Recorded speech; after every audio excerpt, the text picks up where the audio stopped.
அண்மைச் செய்தி. பெங்களூருவில் இன்று காலை முதல் மீண்டும் மழை பெய்து வரும் நிலையில் அடுத்த 48 மணி நேரத்திற்கு மஞ்சள் எச்சரிக்கையானது விடுக்கப்பட்டிருக்கிறது. பெங்களூருவில் பெய்த மழையால் சாலைகள், வீடுகள், குடியிருப்பு பகுதிகள் நீரில் மூழ்கி கடுமையான பாதிப்பு ஏற்பட்டிருப்பதாகவும் தகவல் வெளியாகியிருக்கிறது.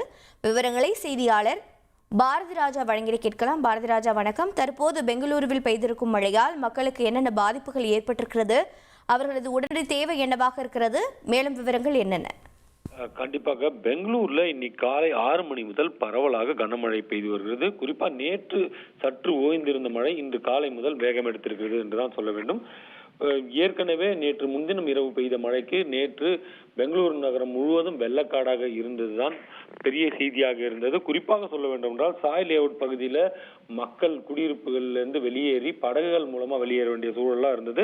இந்த நிலையில இன்னைக்கு காலையில இருந்தும் கனமழை தொடங்கி இருக்கிறது.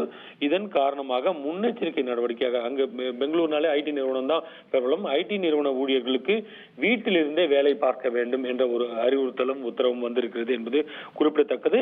நேற்று வெள்ள பாதிப்பு பகுதிகளை ஆன்லைன் மூலமாக ஆய்வு செய்த ஒவ்வொரு வார்டில் உள்ள அதிகாரிகள் மூலமாக ஆய்வு செய்தார் முதல்வரும் துணை முதல்வரும்.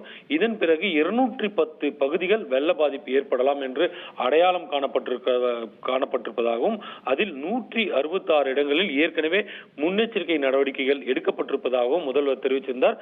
மீதமுள்ள பகுதிகளிலும் முன்னெச்சரிக்கை நடவடிக்கை எடுக்க வேண்டும் என மாநகராட்சி அதிகாரிகளுக்கு முதல்வர் உத்தரவிட்டிருக்கிறார். இந்த நிலையில பெங்களூருக்கு அடுத்த 48 மணி நேரத்திற்கு மஞ்சள் நிற எச்சரிக்கை விடப்பட்டிருக்கிறது. இது பெங்களூரு நகரோட நிலைமை அப்படின்னா தற்போது இந்த கனமழை அப்படின்றது பெங்களூரை தாண்டி பிற மாவட்டங்களையும் தாக்க இருக்கிறது. குறிப்பாக சொல்லணும் அப்படின்னா உடுப்பி மற்றும் உத்தர கன்னடா இந்த இரண்டும் கடலோர மாவட்டங்கள். இந்த கடலோர மாவட்டங்கள்ல ரெட் அலர்ட் எச்சரிக்கை விடப்பட்டிருக்கிறது. அந்த உடுப்பியை பொறுத்த மட்டும் எப்பவுமே மழை பெய்யும் போது அங்க வெள்ள பாதிப்புகள் இருக்கும் என்பது குறிப்பிடத்தக்கது. இதனால் அங்கும் முன்னெச்சரிக்கை நடவடிக்கைகளை எடுக்க வேண்டும் அப்படின்னு முதல்வர் சொல்லியிருக்கிறார்.